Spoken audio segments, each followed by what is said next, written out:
Right super. So ఇప్పుడు మనతో brother ఉన్నారు. అన్న మీ పేరు? శ్రీకాంత్. శ్రీకాంత్. శ్రీకాంత్. శ్రీకాంత్ అన్న మనతో ఉన్నాడు. సో మనం ప్రజెంట్ మునుగోడు ఎలక్షన్స్ల గురించి చాలామంది ఇప్పుడు ప్రజెంట్ ట్రెండింగ్ అదే ఉంది కదా, దాని గురించి అయితే మనం తెలుసుకుందాం. సో అన్న మాటల్లో ఇంకెలా ఉంది అక్కడ, ఎలా జరుగుతుంది, ఎన్నికల్లో ఏది రాబోతుంది అనే దాని గురించి అయితే ఒకసారి అన్న దగ్గర మనం మాట్లాడి తెలుసుకుందాం. Hi Srikanth bro.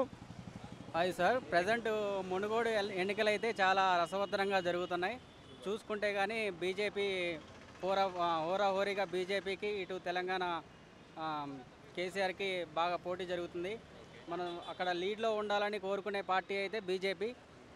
Last time కాంగ్రెస్లో ఉన్న అభ్యర్థి ఇప్పుడు బీజేపీలోకి వచ్చింది కాబట్టి ఆయనకి చాలా ప్రజాదరణ ఉంది. అండ్ గెలుస్తాడనే నమ్మకం కూడా ప్రజలందరికీ ఉంది.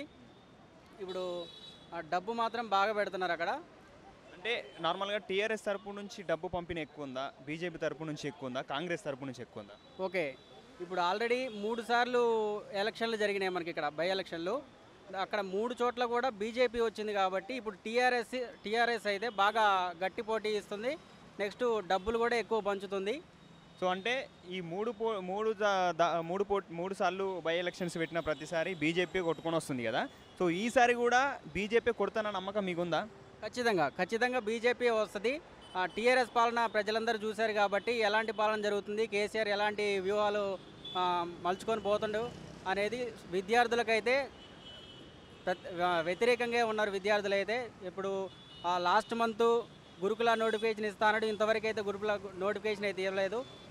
ఈ మునుగోడు ఎలక్షన్ తర్వాత కూడా ఇస్తాడనే నమ్మకం కూడా లేదు. కాబట్టి బీజేపీ అయితే ఖచ్చితంగా వస్తుంది అక్కడ. సో మీ ఉద్దేశం ఏంటంటే బీజేపీ వస్తేనే ఇంకా మనకు అభివృద్ధి పనులు ఎక్కువ జరుగుతాయి, సో అనుకునేవన్నీ మనకు ముందుకు వస్తాయన్న చిన్న నమ్మకంతో జనాలు కూడా ఓటేసే అవకాశం ఉంది అని అంటారు. ఖచ్చితంగా బీజేపీ రావాలని కోరుకుంటున్నాం. ఎందుకంటే ఇప్పుడు 3 సార్లు బీజేపీ వచ్చింది అక్కడ బై ఎలక్షన్లో. ఇప్పుడు కూడా బీజేపీ వస్తే నెక్స్ట్ కేసీఆర్కి భయం అనేది వస్తుంది ఫస్ట్.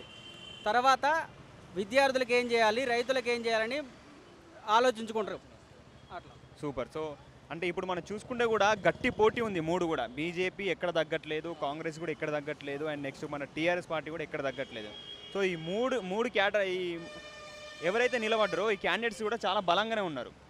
సో ముగ్గురు కూడా. సో దీంట్లో ఎక్కువ మెజారిటీతో గెలిచే అవకాశం దేనికి ఉంది అంటారు? ఒకవేళ బీజేపీ వచ్చిందనుకో, ఇప్పుడు తీసుకున్న ఈ 3 బై ఎలక్షన్ల మీద కంటే ఎక్కువ మెజారిటీ దీనికే రాబోతుందంటారా? ఖచ్చితంగా బీజేపీకే ఎక్కువ మెజారిటీ ఉంటుంది. బీజేపీ గెలుస్తుంది అక్కడ మునుగోడులో పక్కా. Super. Thank you so much Srikanth bro, అద్భుతంగా చెప్పేశారు. మరి బీజేపీ పక్కా రావాలి అని చెప్పేసి గట్టి నమ్మకంతో అన్ననైతే రెడీగా ఉన్నాడు. సో చూద్దాం ఎలక్షన్లు ఎలా జరుగుతున్నాయి, ఎవరు గెలుస్తారు ఏంది అనేది ఒక మంచి ఉత్కంఠ భరితంగానైతే ప్రజలందరూ వెయిట్ చేస్తున్నారు. సో మనం కూడా దాని విధంగా వెయిట్ చేద్దాం. Thank you so much.